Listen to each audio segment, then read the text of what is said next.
Hello everyone, welcome to Lord Pog Gaming, and I'm your humble host, Lord Pog. You honor me with your presence as we gear up for another game review. I made you some content. Daddy made you your favorite open wide. Today's review is another suggestion given to me by my daughter, who did this fan art that you're seeing here on the screen right now. She's really into the abstract and loves to suggest these wild games to me, much like she did with the game Bad Parenting, which I've done a review on already, and you can totally check out if you want. Do it. Yes, just like Bad Parenting, which is in no way reflects her opinion on me or her mother as parents, I should add. She has once again brought me a game that involves flipping the child archetype on its head. The game I'm talking about is The Baby in Yellow, and all I can say is that babysitters don't get paid nearly enough. Before we get into all that though, first let me do my shameless sales pitch for the channel. If you're new here and I get you feeling a type of way, I'd be honored if you subscribe. You're a daisy if you do. But regardless if you're new or a longtime viewer, every like and share is a blessing, as it helps grow the channel and serves to reinforce my confidence in what I do here. Ring my bell for notifications and sign my guest book. My guest book being what I call the comment section. But most importantly, I want to welcome everyone to my channel. Whether you like, share, or subscribe, just y'all being here is the most important thing, and from my heart and soul, I want to say thank you for being here. All are welcome to sit a spell and join me because I consider you my friends. Okay, I won't harp on this any longer. Well, I don't like to harp on a subject, I don't but care. It comes with me, never have. That's why they call me gregarious. Let's get into the review of Baby in Yellow.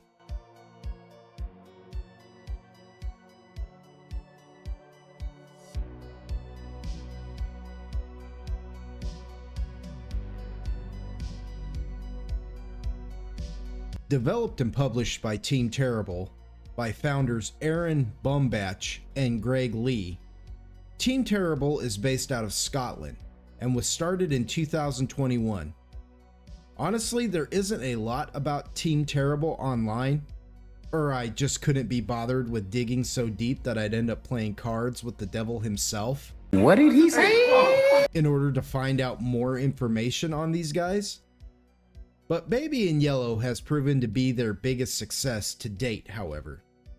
But there seems to be some crazy indiscrepancies when looking up Baby in Yellow's release date. According to some, it was 2020, but on their official website it says 2021. Yet on the Steam page it says 2023.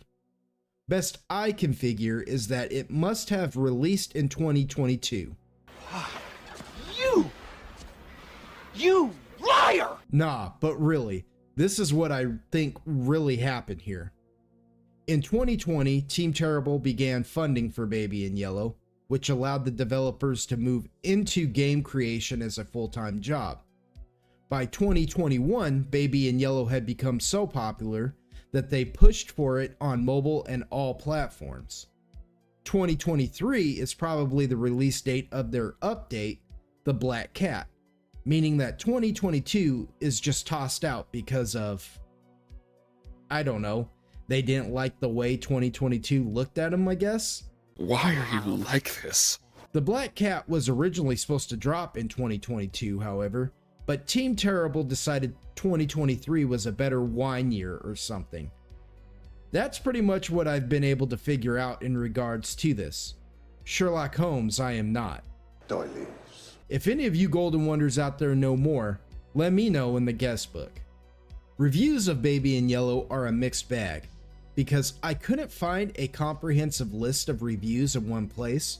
I was forced to look them up individually, meaning I had to go places I normally don't like to, like Screen Rant. Are you serious? Which forced me to shower the filth off my body for days.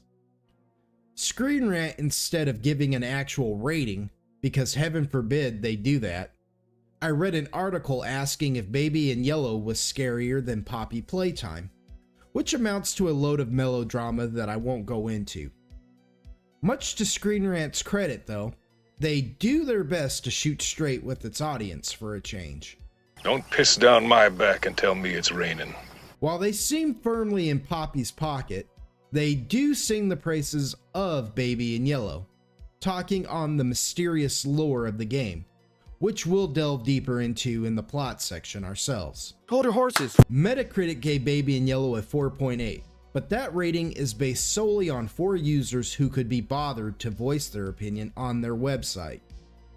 ModDB's website gave Baby in Yellow a 10, but again, that is based on user reviews. On Steam, which has the most user reviews of over 1,000 or so, gave Baby in Yellow their highest rating of overwhelmingly positive. So other than Metacritic, Baby in Yellow has garnered for itself quite a positive outing. Why the reviews on Metacritic were so critical? See what I did there? Boo this man! Anyway, why they were so down on Baby in Yellow? Well, you can't win them all. But it's my firm belief that nowadays, if one of the big name reviewers doesn't like a game, then that's all the more reason to try it. And if they treat a game like it's the second coming, then it's probably Dragon Age the Veilguard. What the hell is even that?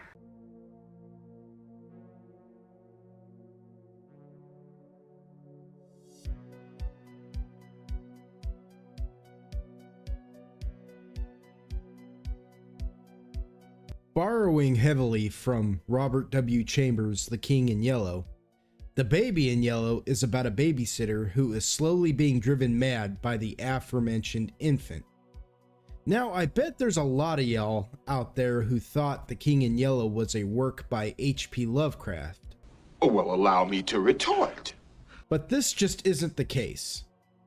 While Lovecraft was inspired heavily by Chambers, and does a fair bit of shouting out to the story in his own works, it was Chambers who originally penned the tale that The Baby in Yellow is based upon.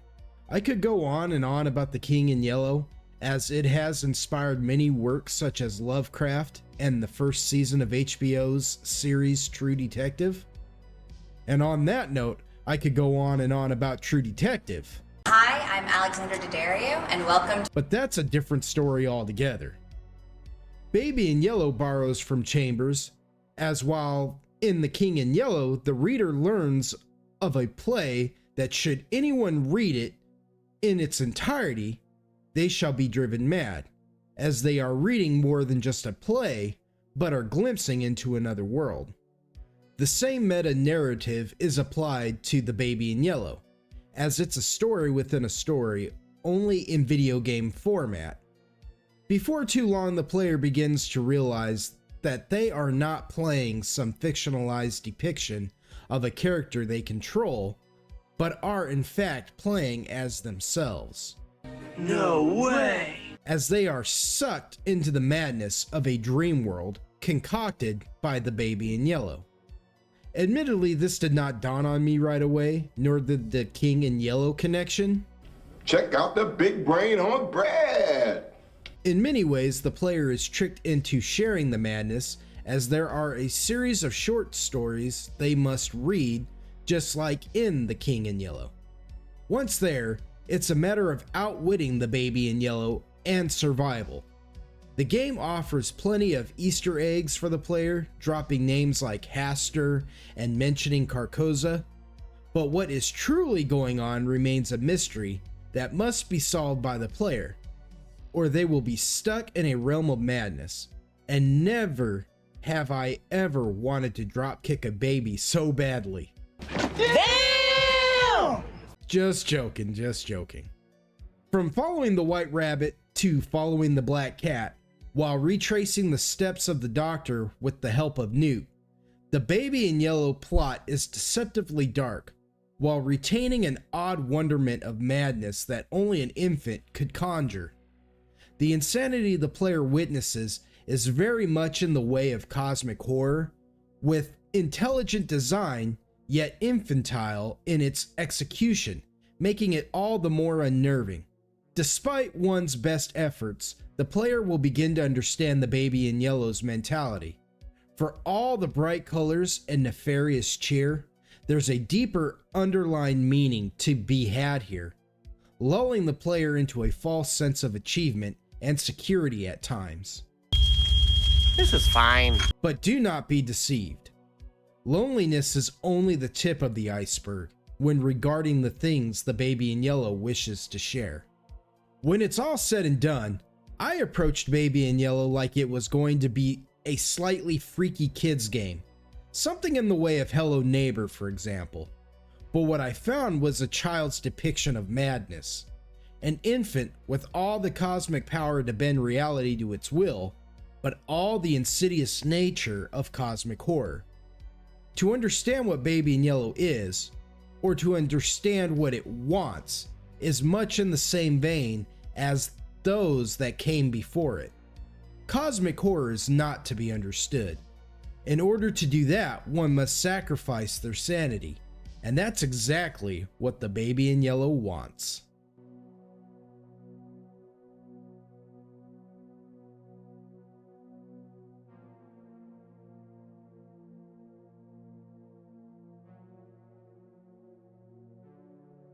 Baby in Yellow plays like a walking simulator, where just about everything is interactive. There's a lot of pointless things the player can pick up and fool with, but the options of what to do are pretty open-ended.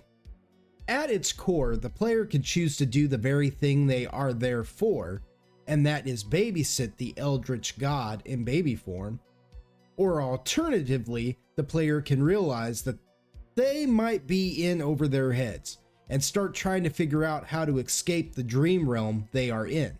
A nifty checklist of objectives can be seen in the top left corner, but those can be promptly ignored once the player realizes just how screwed they are. This will draw the ire of the Baby in Yellow, however.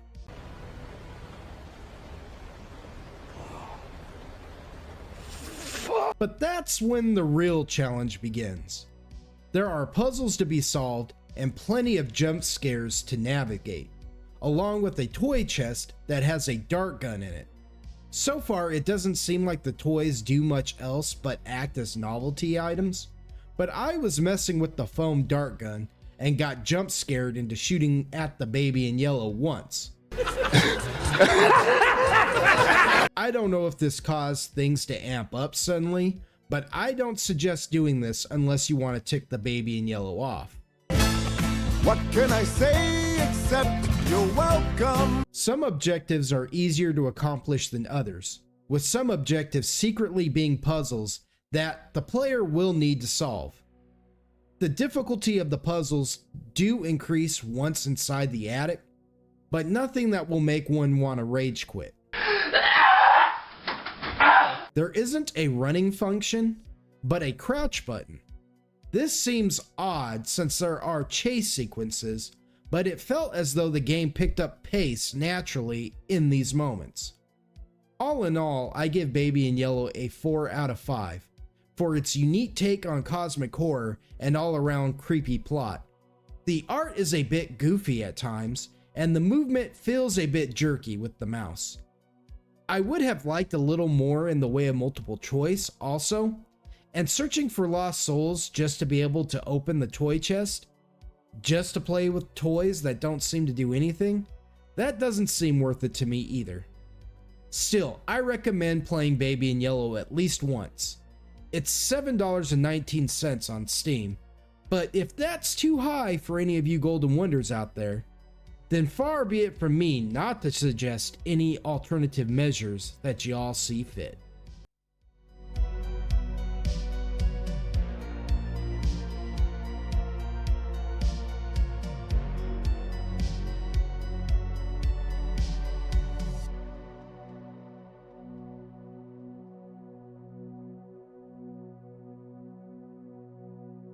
I want to thank everyone for joining me for another review. Baby in Yellow is such a fun little game. To be fair, it may lack in its style a bit, but what it does right, it knocks out of the park. Don't forget to like and share the video, and if you're new,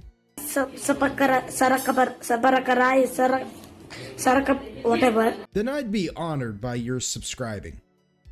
Ring my bell for notifications if it tickle your fancy, and tell me if you've ever heard of the Baby in Yellow in my guest book. Had you ever played it? What was your thoughts about the game? Inquiring minds want to know. As always, we may not share the same thoughts and values when it comes to these real-world issues that divide our society, but it's our shared love for gaming that unites us on common ground here, and that's what this channel is truly about. Just know, I love y'all, and I would fight any horde or foe by your side. You're always welcome in my lobby. Y'all come back now. Stay golden.